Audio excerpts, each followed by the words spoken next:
My wife didn't confess. My boss did. He looked me in the eyes during my performance review and told me something no husband should ever hear from another man. At first, I did not even understand the words. They floated in the air between us, just sound, stripped of meaning, like a sentence in a language I had never learned. I sat there in the chair across from his desk, my hands resting on my knees, my back too straight, trying to look confident, professional, ready for the promotion I thought I had earned. He cleared his throat once, then again. His name is Daniel Cole, regional manager, mid-50s, expensive watch, the kind of man who wears confidence like a tailored suit. I had spent the last 5 years trying to impress this man. Late nights, early mornings, missed dinners, canceled weekends, sacrifices I told myself would pay off. They did, just not in the way I imagined. "Ethan," he said, and his voice was softer than usual, too soft. "Before we talk about your performance this quarter, there is something we need to address, something personal." Personal. The words slipped out of his mouth like a drop of oil into water, contaminating everything. I frowned, already uneasy. The blinds behind him were half open, cutting the morning light into narrow stripes across his face and the framed certificates on the wall. My own reflection stared back at me in the glass, slightly distorted, like a version of myself a few seconds behind. "Is everything all right?" I asked. He nodded, but his eyes dropped to his hands. His fingers were folded together on the desk, knuckles pale, as if he were holding something tightly and trying not to let it spill.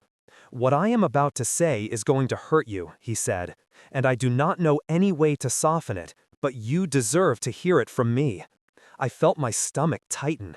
In that instant, my mind searched for possible explanations, but they were all professional. Maybe I was being let go. Maybe the promotion was not happening. Maybe someone lodged a complaint. Maybe. It never occurred to me that what he was about to confess had nothing to do with my work and everything to my life. He inhaled deeply, then released the words like a verdict. "I have been sleeping with your wife." Silence. No, not silence. There was the low hum of the air conditioning unit, the faint rattle of a cart in the hallway, muffled voices from the open office space outside. The world continued as if nothing had happened, as if this moment was not the one tearing my life neatly in half. I stared at him, my mind refusing the sentence like a body rejects poison. "I am sorry," he said quickly. "Her name is Rachel. I know you know that. He stopped, pinched the bridge of his nose, then looked back up at me. "I want to be clear, there is no way to dress this up. I have been involved with her. For a while." His lips kept moving, but the room was tilting slowly, like the floor had turned into the surface of a ship during a storm. The frames on the walls seemed crooked, his voice sounded far away. "Rachel." He said her name like it was something fragile he had been holding. I actually laughed, a short, dry sound that startled us both. "This is a joke," I said, "right? Is this some kind of test or some corporate role-play thing or—" My voice cracked. I hated that. He did not smile. He did not move. He just watched me with eyes that were heavy with something I recognized only later as guilt. "I wish it were a joke," he said. "I wish I could tell you this is some twisted training exercise and we could shake hands and pretend it never happened. But it is not. It is real. I have crossed a line I can never uncross." The words sat between us like a crime scene. I felt my pulse in my throat. Images flickered in my mind, disjointed and out of order. Rachel leaning in the doorway when I came home late. The way she stopped asking what time I would be back from work. Her phone face down more often than usual. A new dress I had never seen her wear around me. The way she had started saying his name more casually. "Daniel said this. Daniel thinks that. Daniel is such a great mentor for you." My boss. My wife. The two pillars of the life I thought I was building suddenly connected in a way that made everything else crumble. "How long?" I asked, surprised at how calm my voice sounded. He swallowed. His eyes flickered away for a moment before returning to mine, as if deciding whether the truth still mattered when we were already this deep in the lie. "About 8 months, he said. 8 months. I thought about the last 8 months of my life, like flipping through a photo album that had been quietly edited by someone else. 8 months of late nights at the office. 8 months of me staying behind to finish reports, answer emails, attend optional meetings to show my dedication. 8 months of me walking out of this very building, exhausted, believing my sacrifice was forging a future. Meanwhile, my future was already in his hands. "Why are you telling me this?" I asked. "Why now?" He leaned back in his chair, exhaled slowly, and for the first time since I had known him, he looked small. Not the powerful manager everyone respected, but a man who had finally run out of room to hide from his own reflection. "Because it has to end," he said. "And because continuing like this, sitting across from you in this office, talking about your performance while pretending I have been destroying your life behind your back, I cannot do it anymore. It is wrong. It has always been wrong. I just chose not to see it. Chosen not to see it." That phrase hit something inside me. Hadn't I done the same thing in my own way? I shifted in my chair. The leather creaked softly. My hands were shaking now, so I pressed them against my thighs to keep them still. "Did she ask you to tell me?" I managed. He hesitated. That hesitation was more painful than any direct answer could have been. "No," he said finally. "She does not know I am telling you this. She wanted to end things, but she did not want to hurt you. That is what she said." He smiled bitterly at his own words. "Hurt me," I repeated. "You are sitting here telling me you have been sleeping with my wife for 8 months, and you are saying she did not want to hurt me?"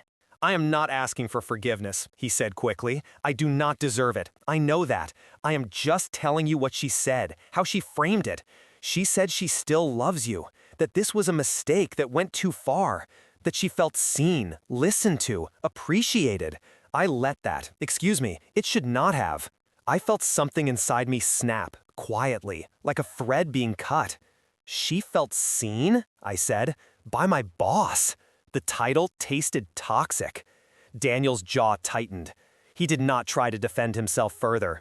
Maybe even he understood that there were no words that could reach across the canyon he had opened. I thought about Rachel's face, the way she used to look at me in the early years, eyes bright, hopeful, proud. The way she had looked at me more recently, tired, distant, polite. When did that shift happen exactly? Was there a specific day when her love started tilting towards someone else? Or did it slip, slowly, degree by degree, until it crossed a line she pretended not to see? I realized something else then, something ugly and sharp. Every late night I spent here trying to impress him had given them more time alone. "What about my promotion?" I asked, my voice lower now. "Was that ever real, or was I just the idiot husband you both manipulated around the office?" He winced. "You are good at what you do," he said. "You are one of the best on the team. That is the truth. But yes, there were times when I avoided putting you in certain positions because I felt guilty. Because getting you closer to senior management, closer to me, felt like a deeper betrayal." I laughed again, this time louder. It cracked through the room like broken glass. "So you punished my career to protect your conscience?" I said. "That is generous." The door to his office was closed, but I could almost feel the presence of the people on the other side. My colleagues, typing, talking, answering phones. Oblivious. If they knew, they were not showing it. This place suddenly felt like a theater, where everyone had been watching a play I did not know I was in. "Ethan," he said carefully, "I understand if you want to contact HR or a lawyer. I will accept the consequences. I am prepared to step down if necessary. I am not trying to control how you react. You have every right to hate me." There was something almost rehearsed in his speech. Maybe he had practiced this in front of a mirror, working through scenarios, planning his fall, like a man who wanted to choose the angle of his own collapse. I was not thinking about HR. I was not thinking about lawyers. I was thinking about Rachel, standing in our kitchen, pouring coffee with that nervous little laugh she had when she was hiding something. I was thinking about every time she said she was having dinner with friends, Every time she mentioned being proud of how hard I worked, how lucky she was to have someone so dedicated. Dedicated to what, exactly? You said it has to end, I said. Has it? He nodded once. Yes, it ended last week. Last week? So when she kissed me goodbye 2 nights ago, when she curled up next to me in bed, her head on my chest, tracing lazy circles on my skin, it was not love. It was a woman trying to quietly step back from the edge of a cliff she had already jumped from. I stood up. My legs felt unsteady, like they did not quite belong to me. I need to go, I said. Please, he said, half rising from his chair. If you want to confront her, do it somewhere safe. Do not drive if you feel too shaken. Take some time if you need. You do not have to finish the day here. His concern sounded strange, wrapped in the same voice that had just dismantled my life. I walked to the door. My hand hovered over the handle for a moment. I could feel his eyes on my back. Daniel, I said, without turning around, did you ever, even for a second, feel bad before today? There was a long pause. Yes, he said quietly. Every time I looked at you. I opened the door and stepped out into the bright open office, where everything looked exactly the same and absolutely nothing was. When I stepped out of Daniel's office, the world looked almost too bright. The overhead lights felt harsher than they had an hour earlier, the chatter of coworkers sharper, every keystroke louder. It was as if something inside me had been peeled open, leaving my nerves exposed to air. People glanced at me as I walked past them, but no one said anything. Maybe they sensed something was wrong. Maybe I was imagining it. Maybe the truth had been floating around this place long before I heard it. I reached my desk, sat down, and stared at the monitor. The login screen glowed back at me, asking for a password I suddenly couldn't remember. My hands hovered over the keyboard, but my fingers wouldn't move. It felt pointless. Everything I had been working for, every extra shift, every compliment I took as validation, now felt like part of a story meant to distract me while someone else rewrote my life. 8 months. I tried to calculate where I had been 8 months ago.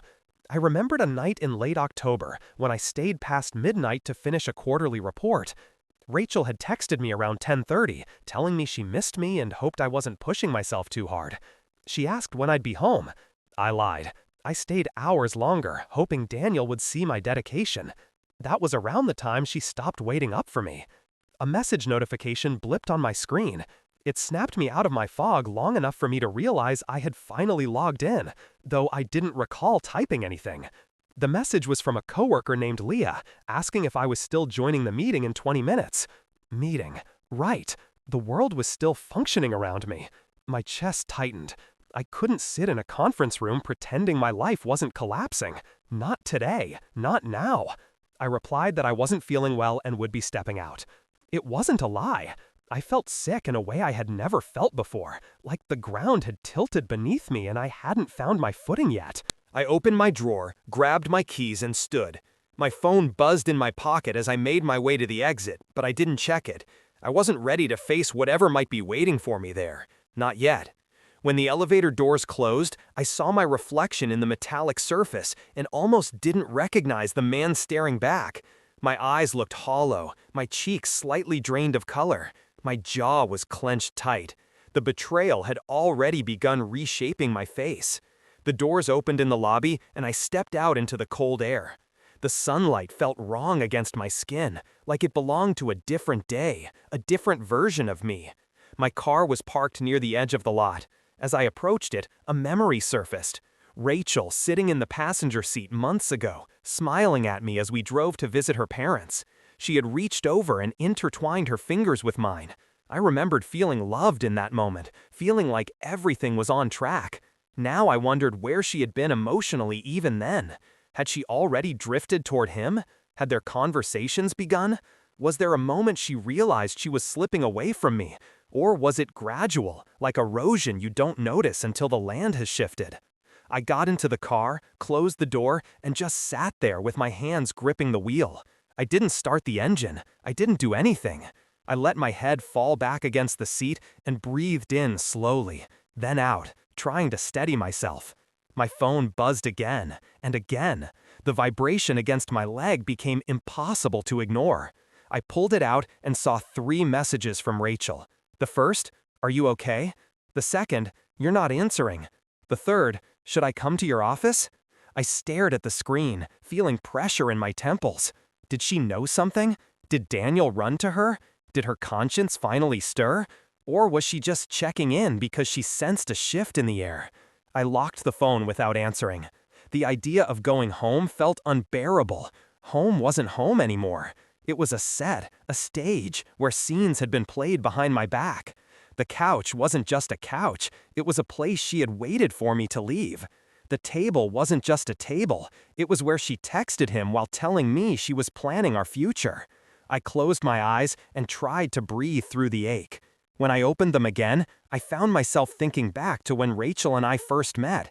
A friend introduced us at a dinner years ago. She wore a soft blue dress and kept tucking her hair behind her ear whenever she laughed. Her laugh was warm, a sound that pulled people closer. I was drawn in instantly, like gravity had shifted around her. We dated for 2 years before getting married. She told me she admired how hardworking I was, how focused. She said she always felt safe with me. I believed her. I wanted to believe her. I built my life around that belief.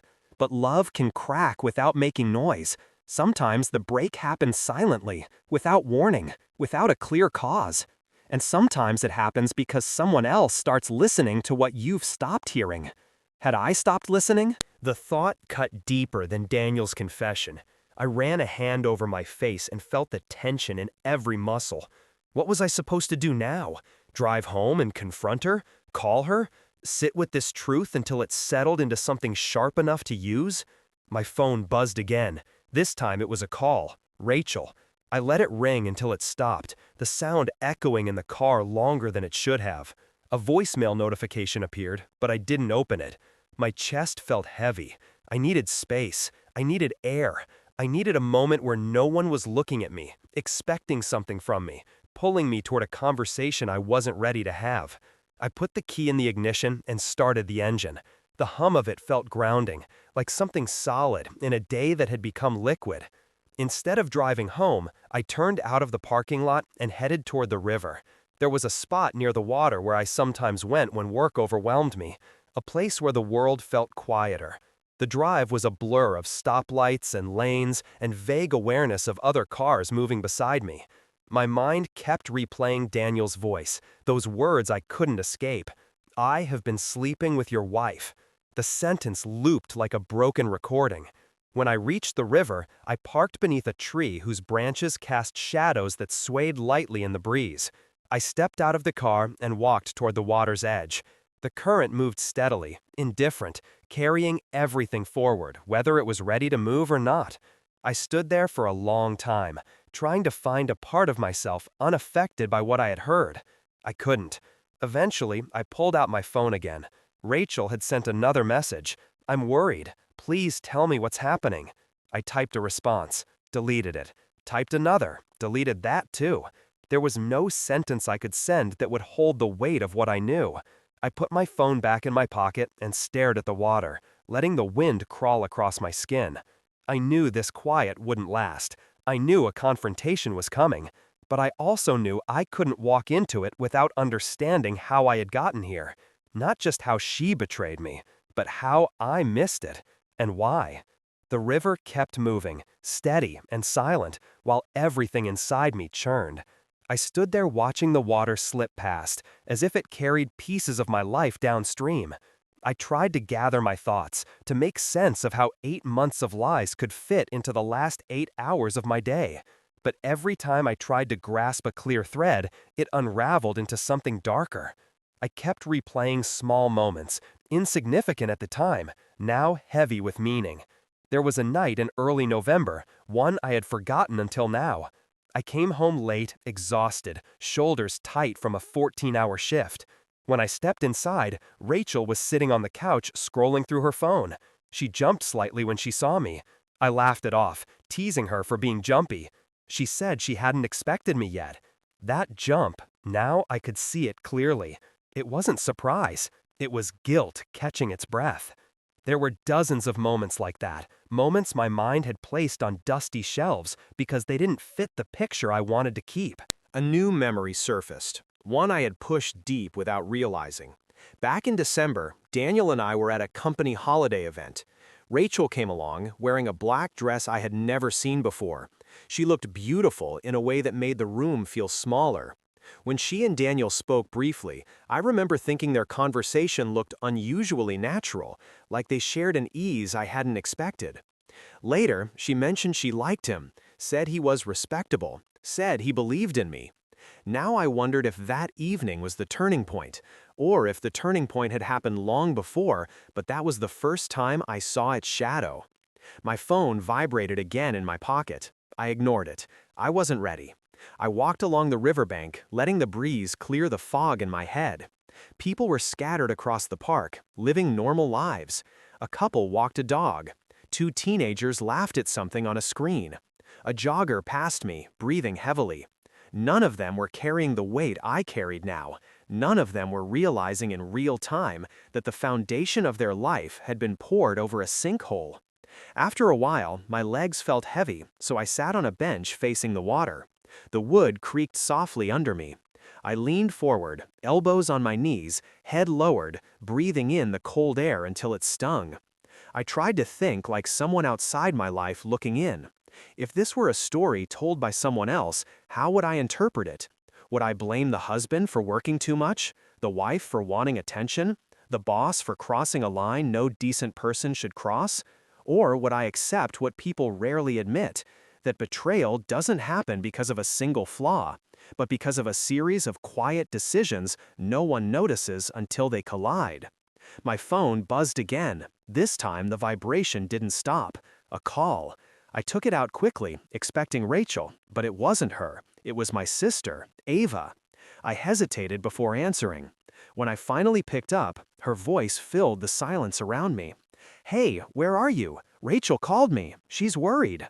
Rachel had called her. That meant she already knew something was wrong. Maybe Daniel had texted her. Maybe her instincts finally caught on to the shift she caused. "I'm by the river," I said. My voice sounded tired, older somehow. "Did something happen?" She sounded, I don't know, shaken. I didn't answer. "Ethan," she said gently, "talk to me." I closed my eyes. The weight in my chest pressed harder. "Ava," I said, "I found out something today." The silence on her end was careful. She sensed the depth of whatever was coming. "What is it?" she whispered. I swallowed. My mouth felt dry. "Rachel has been cheating," I said, "with someone you know." Another pause, a longer one. I could hear her breathing change. "Who?" she asked, though I think she already feared the answer. I exhaled slowly. "Daniel." Her gasp was soft but sharp, like someone stepping on broken glass. "Your boss?" she said. "Your boss did this." 8 months, I said. "He told me this morning." Why now? He said he couldn't keep pretending. She cursed under her breath, something she didn't do often. I pictured her in her kitchen, hand over her forehead, pacing like she did when trying to absorb something awful. "Are you safe?" she asked. "Yes," I said. "Are you going to confront her?" "I don't know." "You can't go through this alone," she said. "Please come over, or let me come to you." Her voice was warm, supportive, everything I needed but couldn't allow myself to receive yet. "I just need some time," I said softly. "You shouldn't be by yourself right now. I'll be okay." "You're not okay," she said, "and that's fine, but don't disappear on me. Promise?" I stared at the river, feeling the distance between who I was yesterday and who I was now. "I promise," I said. She didn't sound convinced, but she didn't push. "Call me if you decide what you want to do next. I'm here." We hung up. I put the phone back in my pocket and leaned back against the bench. The world around me blurred slightly, the edges softening. A dull buzzing filled my ears. I tried to steady my breath, but something inside me had begun to unravel too quickly. After several minutes, I stood again. My legs felt more stable this time. The wind had picked up, riffling the edges of the river, bending the reeds near the waterline. Nature moved forward, indifferent to the fractures in my life. As I walked back to my car, my thoughts shifted from the shock of the confession to something heavier, something deeper. Anger, humiliation, a sense of being used, played, managed, like a piece on a board someone else was moving. 8 months. I opened the car door and sat inside. My phone buzzed again, another message from Rachel. This one read, "Ethan, please, I need to know you're okay." I stared at the words. For the first time since this morning, the fog in my mind sharpened into something like clarity. There was no avoiding what came next. I had to go home. Not to save anything, not to fix anything, but to hear her say the truth with her own mouth. I started the engine. My hands were steadier now, but my chest felt heavy with a storm gathering its strength. The drive home felt longer than it should have, each turn another reminder that I was getting closer to a confrontation I never imagined having. When I pulled into the driveway, Rachel's car was already there. The lights were on inside. A faint silhouette moved past the living room window. My pulse quickened. I stepped out, walked toward the door, and paused before touching the knob. Everything that had once felt familiar now felt foreign. The home we built, the memories stored in the walls, all of it had been rewritten by someone else's hands. I turned the knob slowly and stepped inside. Rachel stood in the hallway, her face tight with concern, her eyes wide. "Ethan," she said, rushing toward me, "what happened? You scared me. I tried calling and—" I held up a hand. Her words died instantly. The room tightened around us. She knew. Maybe not everything, but she knew something was coming. For a moment, neither of us moved. The air in the hallway felt dense, almost physical, pressing against my chest. Rachel stood a few feet away from me, her hands clasped together, her breathing uneven. Her eyes searched my face, trying to read what I already knew she feared. "Ethan," she said again, softer now, "please talk to me." I closed the door behind me. The quiet click of the latch felt like the sound of a world sealing itself shut. "Where were you?" she asked. "Why didn't you answer me?" I took a slow breath, the kind you take before stepping into cold, deep water. My heart thudded once, hard enough to echo through my ribs. "We need to talk," I said. Her face tightened. She took a small step back, like the sentence itself had weight. "What's going on?" she whispered. "You're scaring me." I didn't want to scare her, but I couldn't soften this, couldn't dilute the truth, couldn't pretend anything was salvageable until I heard the story from her mouth. The truth had been spoken once today. Now it needed to be spoken again by the person who owed it to me most.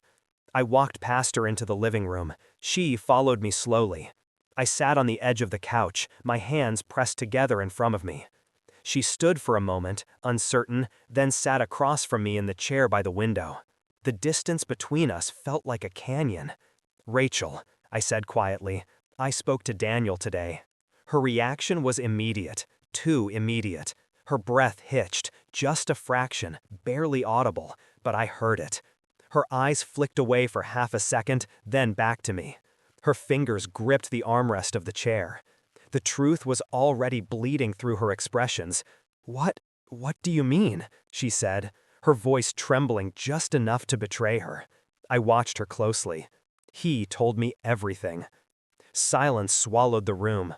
A silence that didn't feel empty, but full of all the lies that had filled our marriage over the last 8 months. Her lips parted slightly, as if she wanted to speak but couldn't form the words.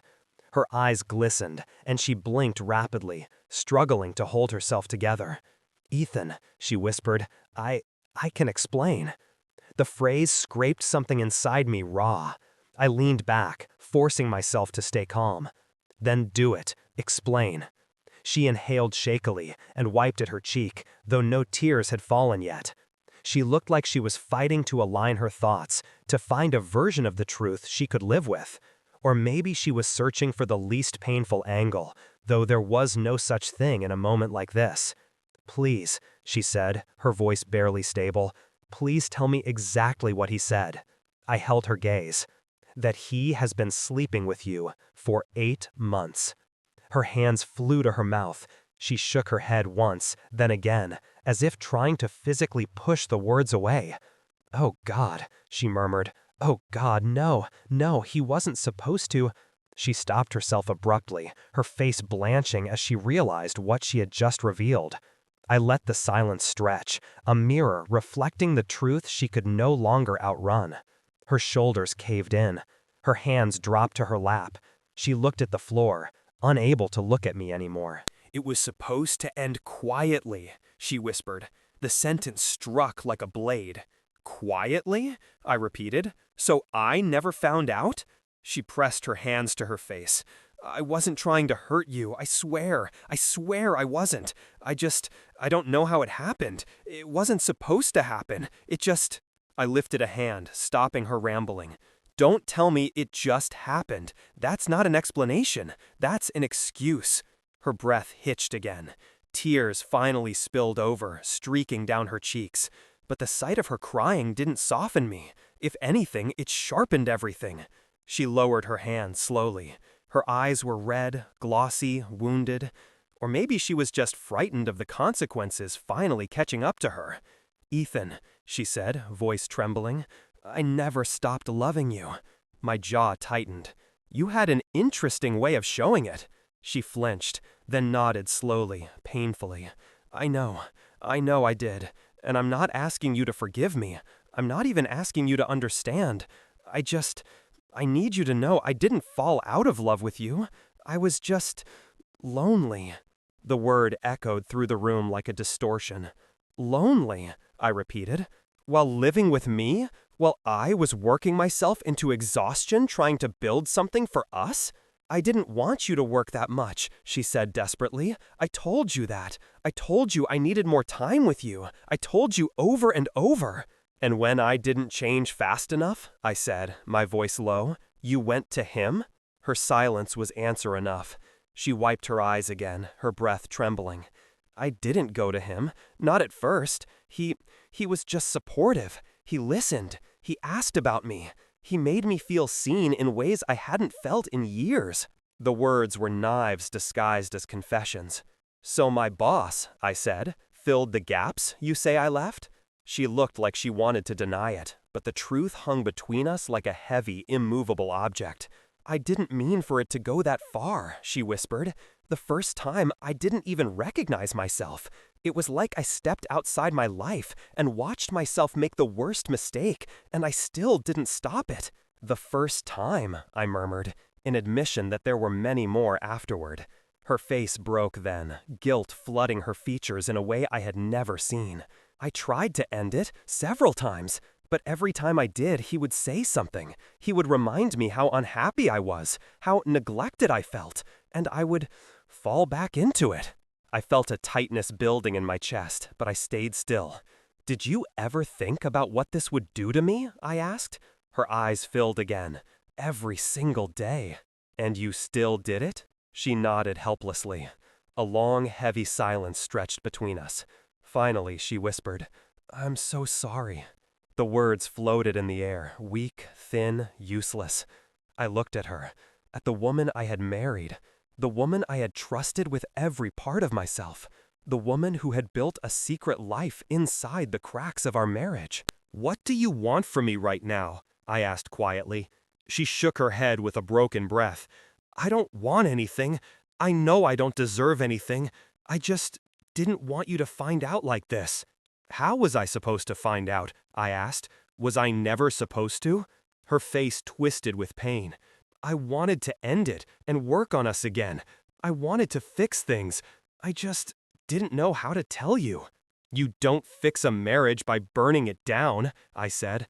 She sobbed into her hands. The room felt colder than it ever had. Our home felt foreign, contaminated by a truth so large it didn't fit in the walls. I stood slowly. She looked up at me with desperation in her eyes. "Ethan, please, don't walk away from me. Not without telling me what's going to happen." I stared at her for a long moment. The woman I loved. The woman who had betrayed me. The woman who was finally facing the consequences of 8 months of secrets. "I'm not walking away," I said. "Not yet." Her breath caught, hope flickering behind her tears. "But I am not staying here tonight." And the hope died as quickly as it appeared. I didn't pack a bag, I didn't take clothes or toiletries or anything that might suggest I was planning for a new life outside this house. I wanted simplicity, clean space, an exit without meaning beyond itself. Rachel followed me down the hallway like a shadow refusing to detach. Her breath trembled behind me with every step I took. "Ethan," she whispered, "please don't leave like this. Don't walk out angry. Talk to me. Stay. Just tonight. Please." I paused at the doorway, hand on the knob, but I didn't turn around. I'm not angry. It wasn't entirely true, but it also wasn't a lie. The anger was there, yes, but beneath it, something quieter and more dangerous was settling in. A hollowing, a numbness, a silence that felt like the part of me that cared was slipping away. I opened the door. A cold breath of night air swept inside. The sun had dipped behind the houses across the street, leaving the sky a deep blue, bruised with leftover light. I stepped out onto the porch. "Please," she said again, stepping after me, her voice cracking. "Ethan, don't make me wake up alone. Not tonight. Not after everything I told you." I turned then. Her face was blotched with tears, hair mussed from running her hands through it, shoulders trembling beneath the thin sweater she had pulled on earlier. She looked so small, so breakable, so terrified. But none of that could touch me anymore, not the way she expected it to. "You didn't tell me everything," I said. "You told me the parts you couldn't hide anymore." She swallowed hard. "I'm trying to be honest now." "Honesty after 8 months of lies isn't bravery," I said quietly. "It's cleanup." She closed her eyes, the words hitting her like physical blows. "I'm not leaving forever," I said, "but I need space. And you need to sit with what you've done without me here easing it for you." Her lips parted slightly, but no sound came out. There was nothing left to say. I stepped off the porch and walked to my car. She didn't chase me. She stood there, arms wrapped tightly around herself, watching me as if I were walking into traffic. I got into the car, closed the door, and started the engine. She flinched at the sound. For a moment, she pressed her hand over her mouth, and the sight of her braking would have shattered me months ago. But now, it felt distant, like I was watching someone else's life through fogged glass. I backed out of the driveway and drove away. The streetlights flickered on as I turned the corner, bathing the houses in a pale, artificial glow. My hands gripped the steering wheel so tightly that the knuckles burned. Every inhale felt like swallowing glass. I didn't have a destination, so I drove until the neighborhood blurred into commercial roads, then into long stretches of empty highway edged by dark trees. The sky deepened into something close to black. My phone rang once, Rachel calling again. I let it vibrate until it went silent. Then it rang a second time, a third, a fourth. Finally, I turned the sound off completely. I couldn't listen to her apologies, her panic, her fear. Not yet. Not tonight. I drove until the ache in my chest softened into something smoother, something like exhaustion. I found a hotel just off the highway, one of those places built for travelers passing through lives they don't plan to stay in. I parked the car, sat there staring at the reception lights glowing through the glass doors. The thought hit me. This wasn't temporary.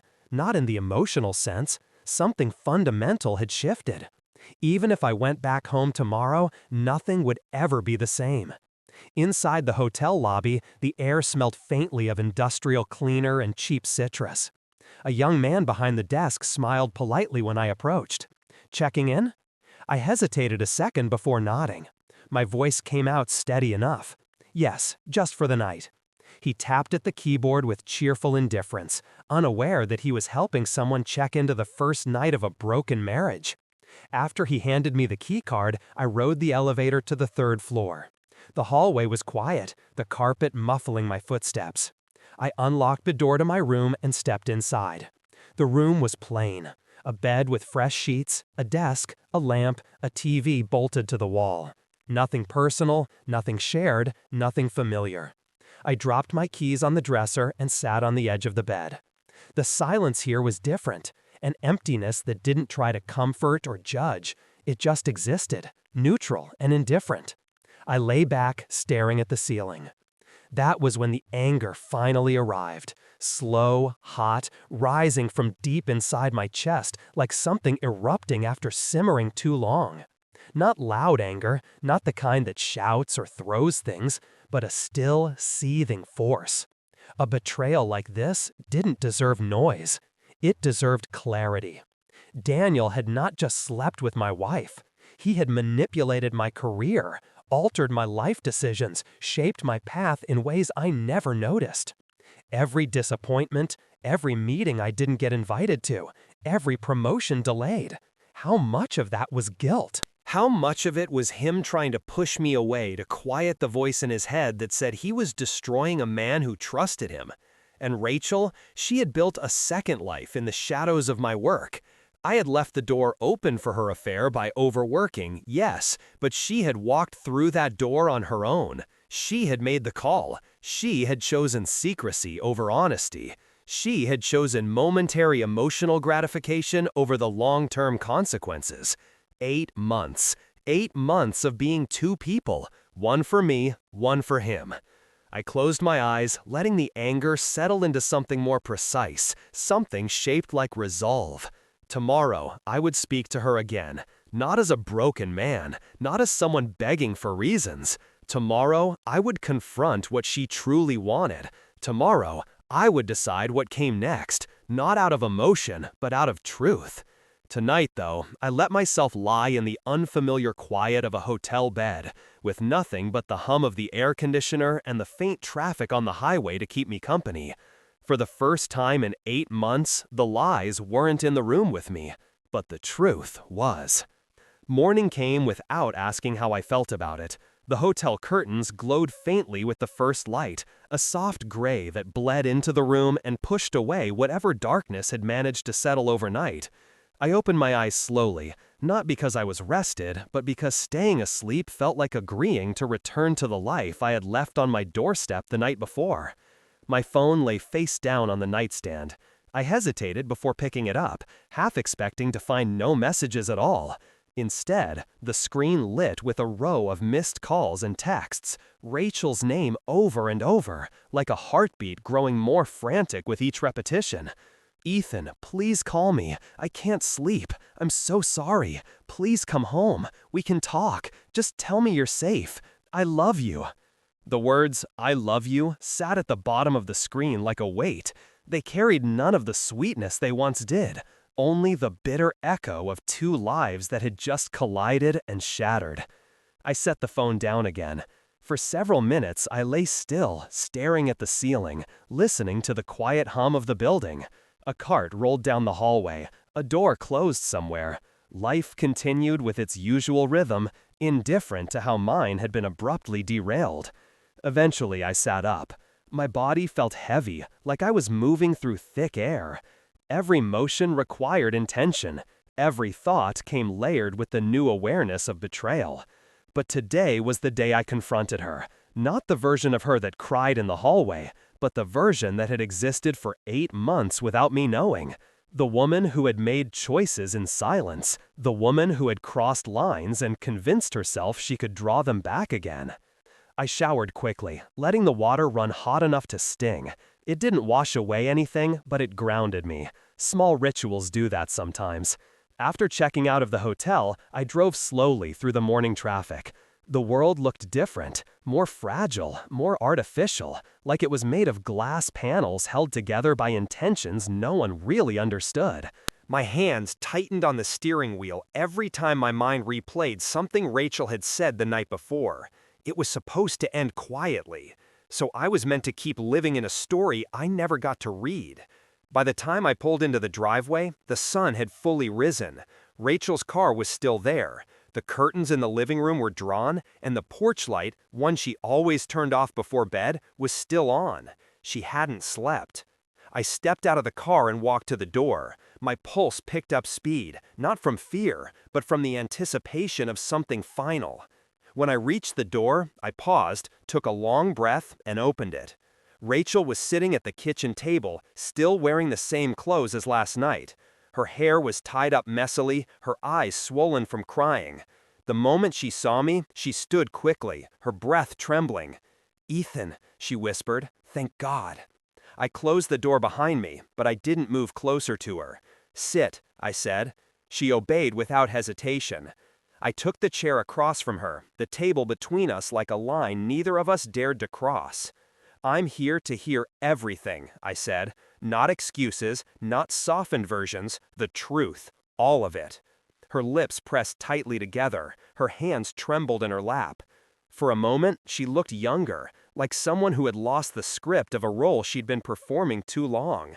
"Okay," she said softly. "Ask me whatever you need." I studied her face, searching for cracks in whatever mask she might be wearing. "Why him?" I asked. "You could have chosen anyone. Why the one person who controlled my career?" She opened her mouth, closed it, then tried again. It wasn't about him being your boss. It wasn't calculated like that. It started when he asked how things were going at home. I was lonely, and he listened," I repeated. The word felt contaminated. "You never came to me." "I tried," she whispered, "so many times, but you were always tired or stressed or thinking about work. You kept saying things would get better after the next project, the next quarter, the next promotion, but the next never came. And instead of telling me what you needed," I said, "you went to him." Her face broke again. I know I should have talked to you. I should have tried harder. I should have fought for us instead of what I did." I leaned forward slightly. "Did you ever love him?" She shook her head instantly. "No, never. It wasn't love. It wasn't even desire after a while. It was convenience," I finished. "Opportunity." She winced. "It was a mistake," she said, voice cracking. "One that spiraled into something I couldn't control." "I don't believe that," I said. "You had control every time you answered his messages, every time you met him, every time you came home to me and chose silence." She looked down, tears dripping onto her hands. 8 months, I continued. 8 months of lies. How did you expect this to end?" She looked up slowly, eyes drowning in regret. "I thought I could fix it before you found out." "And then what?" I asked. "We pretend this never happened? You live the rest of your life hoping I never learn the truth? That isn't fixing, that's burying." Her throat tightened. "I know." I let the silence stretch before asking the question that burned at the center of everything. "If Daniel hadn't told me, would you have confessed?" She froze. Her eyes flicked left, then right, searching for an answer that didn't exist. The truth was in the hesitation. "No," she whispered finally. "I wouldn't have." Something inside me shifted then. Not a break, but a realization. A cold, clean understanding of who she had been these past 8 months. "Thank you," I said. "That's the first honest thing you've told me in months." She flinched as if struck. "I want to work on us," she whispered, reaching slightly across the table before stopping herself. "I want to fix what I broke. I want to earn your trust back. I'll do anything. Therapy, time apart, whatever you want. I don't want to lose you." I looked at her, really looked at her. The woman I had loved, the woman who betrayed me, the woman who was now terrified of the consequences she had run from. "You already lost me," I said quietly. "Not today, not last night, 8 months ago. You just didn't notice." Her face collapsed into her hands, silent sobs shaking her shoulders. I stood. She looked up at me through tears, her voice barely holding itself together. "Is this it? Is this the end?" I walked to the doorway, pausing only long enough to speak the truth that had been forming since the moment Daniel spoke his confession. "I don't know if this is the end," I said, "but it's not the beginning of anything either. Not right now." She gasped softly, the last of her hope draining from her eyes. I stepped out of the kitchen and into the living room, feeling the weight of the walls shifting around me. Before I left the house again, I said one final sentence, a sentence more honest than anything spoken last night. "I need to find myself again before I decide if there's a version of me that can ever forgive the version of you who did this." I walked out, closing the door softly behind me. The world outside was bright, too bright, but it was mine. And for the first time in 8 months, I wasn't living in anyone else's shadow.